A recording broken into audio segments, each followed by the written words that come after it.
नमस्ते, लोकतंत्र coverage news में आपका स्वागत है। एक बार फिर लोकतंत्र कवरेज न्यूज़ रेलवे विभाग के तहत गरीबों के विकास की जगह गरीबों को घर से बेघर करने का मामला आया है सामने। जी हां, रेलवे विभाग ने किया हजारों को घर से बेघर। मुंबई के जोगेश्वरी इंदिरा नगर इलाके में रेलवे विभाग ने अपनी ज़मीन बताते हुए 40 सालों से रहने वाले परिवारों को घर से कर दिया है बेघर। कई बच्चों के तो 10वीं और 12वीं की परीक्षा शुरू है। इन सब तकलीफों के लिए वहां की जनता महाराष्ट्र मुख्यमंत्री देवेंद्र फडणवीस से मिली।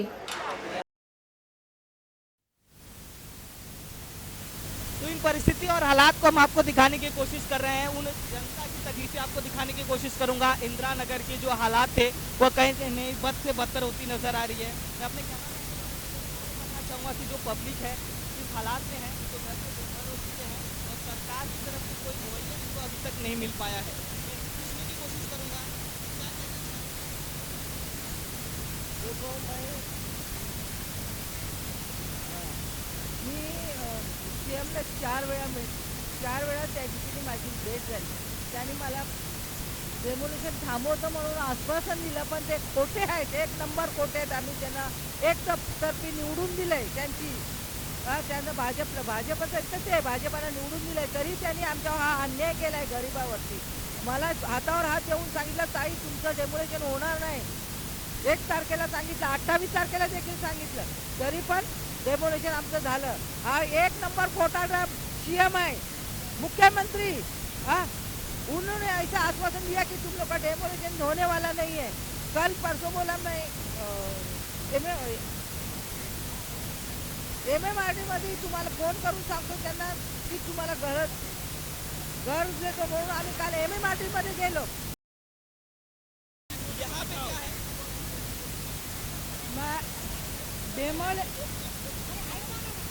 डिमोलेशन होने वाला था।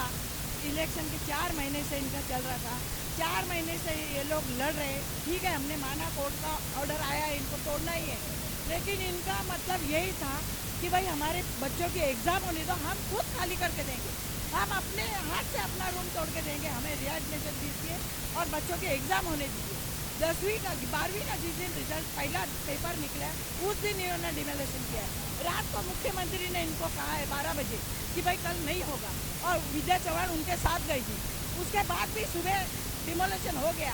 फोन कर रहे, फोन नहीं उठा रहे, कोई भी नेता यहाँ आया नहीं। इलेक्शन के लिए इन्होंने 10 दिन रुकाया, भाई इलेक्शन होने दो। अपने स्वार्थ के लिए वोट ले लिए इन्होंने, नोट दे के लिए जिधर दिए, ये गरीब लोगों को रास्ते पे ला दिया ना। इन्होंने चलो अपना काम होएगा इसके लिए वोट देके यहाँ से कैंडिडेट को जिताया है।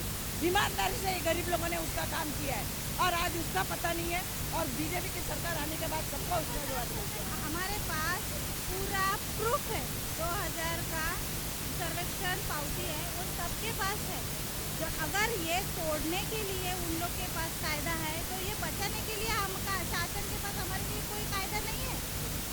सबसे बड़ा सवाल यही है कि कहीं न कहीं जब संविधान बनता है तो संविधान में सुरक्षा, सुविधा और घर देने की बात होती है, लेकिन इन सब में अगर देखा जाए तो हजारों घर बेघर हो चुके हैं।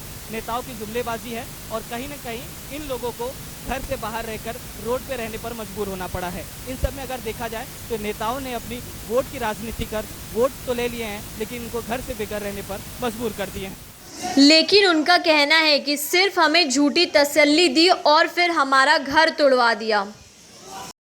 फिलहाल यह पूरा कार्य बॉम्बे हाईकोर्ट के आदेश पर हुआ, लेकिन अगर इसमें बड़ी पहलू देखें तो कोर्ट ने 13 फरवरी को आदेश दिया था, तो रेलवे विभाग ने 23 फरवरी को डेमोलेंस क्यों किया?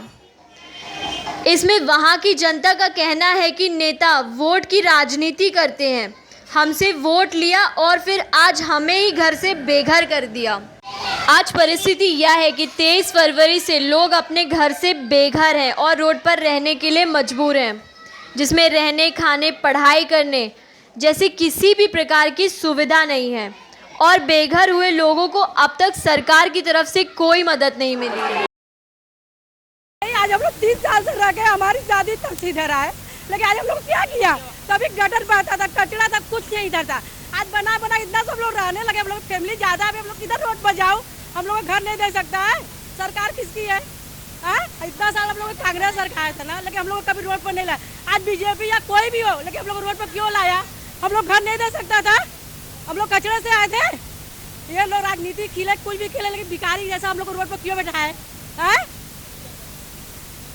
कुछ नहीं, क्या खाना? अपनी तो दिल टूटी है ना, तुम खाना दो या चाय दो, लेकिन अपने को अच्छा नहीं लग रहा है। अपना घर गए ना, आज बच्चे हम लोग को रोड पर बैठे। आज बाहरी का पेपर है हमारे बच्चे का, जिस दिन पेपर था उसी दिन घर तोड़ा। वो लोग बोले हम लोग आश्वासन दे रहे रुकेगा रुकेगा, घर मिलेगा तभी टूटेगा। लेकिन आज क्या किया हम लोग को? हमारे बच्चे लोग का पेपर का वाट लगाया। हम लोग की कमाई से हम लोग रजवाड़े नहीं थे बाबा, चल हम लोग बहुत बड़े लोग हैं, पैसे वाले, कुछ हम लोग धंधा करते, कुछ भी अपना खाते, लेकिन तुम ही लोग उसी में पैसे थे ना। तो हम लोग को घर दिया तो तुमको जरूरत था, तुम लेता, लेकिन हम लोग को घर तो दिया होता। आज इतने परिवार कहाँ जाएंगे? जिस देश में मेक इन इंडिया और डिजिटल इंडिया की बातें होती हैं, उसी देश में एक ऐसा भी हमारा राज्य है जो भारत की आर्थिक राजधानी कही जाती है। और उस भारत आर्थिक राजधानी मुंबई के जोगेश्वरी इलाके में अगर देखा जाए तो कुछ न कुछ ऐसी भी घटनाएं हो चुकी है जिस पे घर से बेघर होने पर मजबूर है। उस विषय की स्टोरी मैं आपको बताते नजर आ रहा हूँ, लेकिन वो चीज़ें आपको दिखाने के चाहूँगा कि वो घर से बेघर हो चुके हैं। एक मंदिर है जहाँ पे आके वो रह रहे हैं, दत्त गुरु व्यायाम शाला है। उस शाला में आकर ये अपनी तकलीफ़ें नेताओं को बताने की कोशिश कर रहे हैं। जैसे कि आप देख सकते हैं कि यहाँ पे उनके जो सामान है कहीं न कहीं बिखरे पड़े हैं, खाने की किल्लतें हैं, वो तकलीफ़ें हैं जो अपने चैनलों के द्वारा बताने की कोशिश कर रहे हैं। लेकिन नेताओं के कानों में वो जू भी नहीं जाती कि इनकी बातों को सुने और इनकी तकलीफ़ें दूर करे। इलेक्शन की बातें की जाती है, राजनेता आते हैं, अपना प्रचार करते हैं और वही नेता आके इनसे वोट की भीख मांगते हैं, लेकिन मांगने के बाद उनकी हालात वही वो रह जाती है। एक पहलू आपको दिखाना चाहूँगा कि मैं अपने कैमरामैन के द्वारा जो बच्चे की क्या परिस्थिति है और कहाँ पे रहेगा, क्या भविष्य बनेगा। और जब Narendra Modi ji make in India में जगह जगह पे जाकर भाषण देते हैं और कहीं ना कहीं वो स्किल देने की बात करते हैं कि अलग देश से हमारा बनेगा, सांस्कृतिक और सामाजिक देश बनेगा, इस परिस्थिति में कैसा देश होगा वो हम आपको दिखाएंगे। लेकिन SRA के द्वारा कहीं ना कहीं यहाँ पे जनताओं को वो तकलीफ झेलनी पड़ रही है।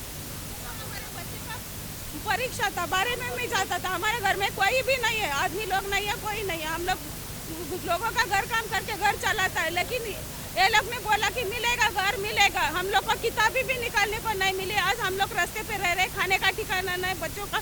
मेरा घर उजड़ गया, लेकिन मेरी बच्ची का भी घर उजड़ गया। हम लोग को कोई आगे पीछे नहीं है, तो अभी घर कौन देने का है? हमको कोई देने वाला नहीं है। आज बोलता है, कर बोलता है। खाना दिन में एक बार आता है, वो भी मुश्किल से आता है। भिखारी की तरह हमारी हालत हो गई है। हम लोग, मेरा 4 परिवार है, किधर अभी रहेगा? 4 परिवार, छोटा बच्चा है, किधर रहेगा? अभी जगह ही नहीं है, रहेगा किधर? अभी इधर ही रोड पे आए हम लोग, किधर जाएगा वो तो बताओ हमको।